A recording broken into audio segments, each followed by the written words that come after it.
In the next part, I want to talk about the National Guard members themselves, the real victims here, and how they are being used as political pawns in a game they never asked to play. You need to hear this. We need to take a moment right now to think about the two people who are actually paying the price for this violence. Two members of the National Guard. These are our neighbors. These are young men and women who signed up to serve their country, often balancing their service with day jobs, with school, with raising families. They put on that uniform not to conquer foreign lands, but to protect their own communities. And yesterday, while standing post on an ordinary street in Washington, D.C., they were gunned down. My heart goes out to their families. I know that phone call. I know the dread that comes when you hear that a loved one has been hurt in the line of duty. We pray for their recovery. We pray for their strength.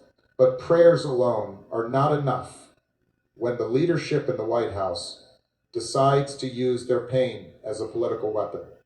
Instead of focusing on healing, instead of focusing on a calm and steady investigation to find out exactly why this happened, President Trump has ordered a massive deployment of troops to the Capitol. Think about what that looks like. We are talking about turning the seat of our democracy into an armed camp.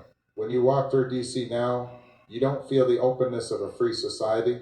You feel the heavy hand of the state. You see fences, you see checkpoints, you see soldiers on corners where children used to wait for the school bus. This is not normal. I want to be very clear with you. This is not how a confident nation acts. A confident nation does not need to flood its own streets with the military. To feel safe, a confident leader does not hide behind a wall of troops.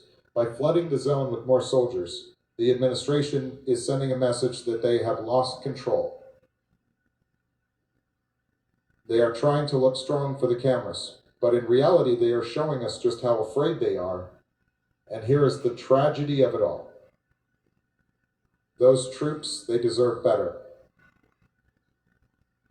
They deserve a commander-in-chief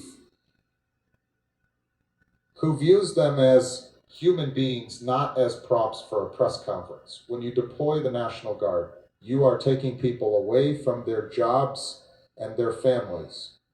You do it for floods, for fires,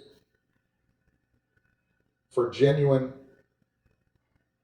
emergencies. You don't do it just to show the world you are tough. You don't do it to distract from political problems.